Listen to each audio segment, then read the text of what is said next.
दोस्तों अब वो दौर आ चुका है जब भारत और अमेरिका एक साथ मिलकर के चाइना का काउंटर कर रहे हैं। भारत और अमेरिका मिलकर के चाइना को चारों साइड से घेर रहे हैं। भारत की ब्रह्मोस मिसाइल और अमेरिका की जो टॉमहॉक मिसाइल है वो साउथ चाइना सी और ईस्ट चाइना सी के अंदर तैनात होने वाली है। तो इस वीडियो में हम समझेंगे कि कैसे भारत और अमेरिका दोनों मिलकर के चीन का काउंटर कर रहे हैं, किस तरह से इन मिसाइल को तैनात किया जा रहा है चाइनीज रीजन में, किन देशों में हम इतने खतरनाक मिसाइल को तैनात करने वाले हैं जो कि सीधा चाइना का काउंटर करेगा, और कैसे ये चाइना के ऊपर एक बड़ा खतरा बनेगा, और क्या चाइना शांत बैठेगा। चलिए जानते हैं सब कुछ आसान भाषा में।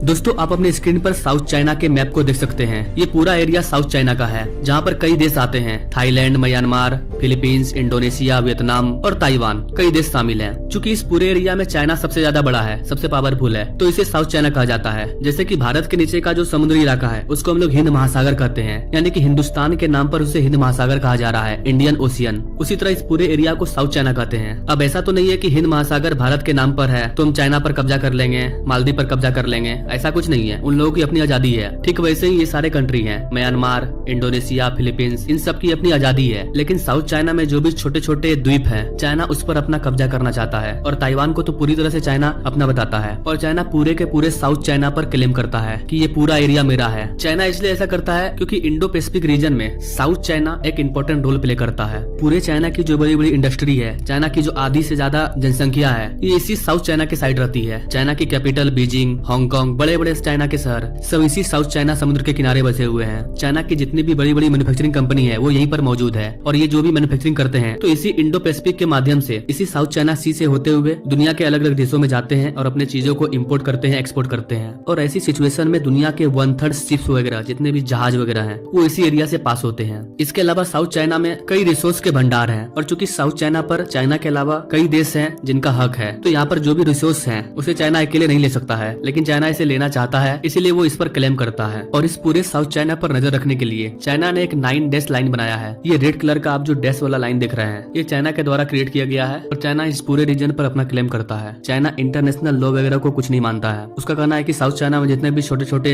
आइलैंड वगैरह हैं वो सब मेरे हैं, और उसके अकॉर्डिंग जहाँ तक वो पूरा फैला है वो सारा एरिया हमारा होगा। और इस तरह से चाइना पूरे साउथ चाइना पर क्लेम करता है। साउथ चाइना का एक बहुत बड़ा हिस्सा फिलीपींस के अंदर आता है, लेकिन चाइना इसे अपना मानता है, और इसके वजह से चाइना और फिलीपींस में मतभेद होते रहता है। और अभी ये मतभेद बहुत ज्यादा बढ़ गया है। चाइना जिस तरह से हमारे बॉर्डर पर उटपटांग हरकत करते रहता है, ठीक वैसे ही वो फिलीपींस के साथ भी करता है। चाइना जब मन चाहे तब फिलीपींस के अंदर फाइटर जेट भेज देता है। ऐसे कंडीशन में फिलीपींस इनसिक्योर है। फिलीपींस ने इससे बचने के लिए डिफेंस इक्विपमेंट इकट्ठा कर रहा है, जिससे वो भारत से बहुत सारे डिफेंस इक्विपमेंट को ले रहा है। हमने फिलीपींस को ब्रह्मोस मिसाइल भी बेचा है, और अमेरिका से भी ले रहा है। इनफैक्ट अमेरिका और फिलीपींस के बीच में एक एग्रीमेंट भी हुआ है कि भले फिलीपींस में कोई भी सरकार आए, चाहे वो प्रो चाइना हो या फिर प्रो अमेरिकन हो, लेकिन अमेरिका हमेशा फिलीपींस की मदद करेगा। फिलीपींस ने पिछले साल भारत से ब्रह्मोस मिसाइल को खरीदा था, लेकिन अब तक पूरा का पूरा ब्रह्मोस मिसाइल को भेजा नहीं गया था। अभी जो चाइना के साथ हरकत बढ़ रही है, भारत के डीआरडीओ चीफ के द्वारा कहा गया है कि 10 दिन के अंदर, 25 तारीख के बाद से 10 दिन के अंदर भारत का ब्रह्मोस सुपरसोनिक मिसाइल फिलीपींस के अंदर जाना स्टार्ट हो जाएगा, और हमारा ब्रह्मोस मिसाइल फिलीपींस के अंदर पहुंच जाएगा, और इससे फिलीपींस साउथ चाइना सी में तैनात करेगा। वहीं दूसरी तरफ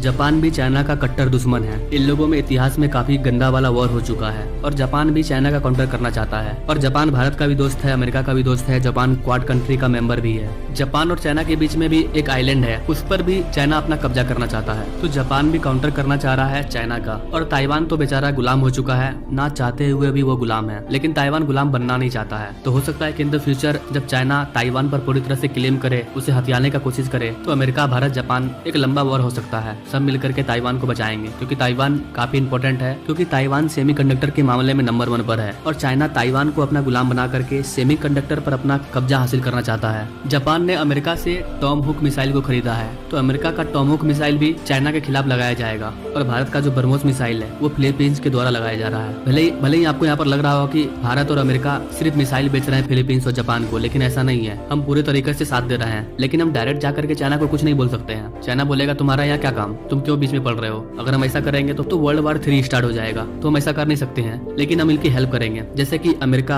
पूरे नाटो कंट्री यूक्रेन की मदद कर रहे हैं। नहीं तो यूक्रेन 2-3 दिन का मेहमान था, रशिया को खत्म कर देता।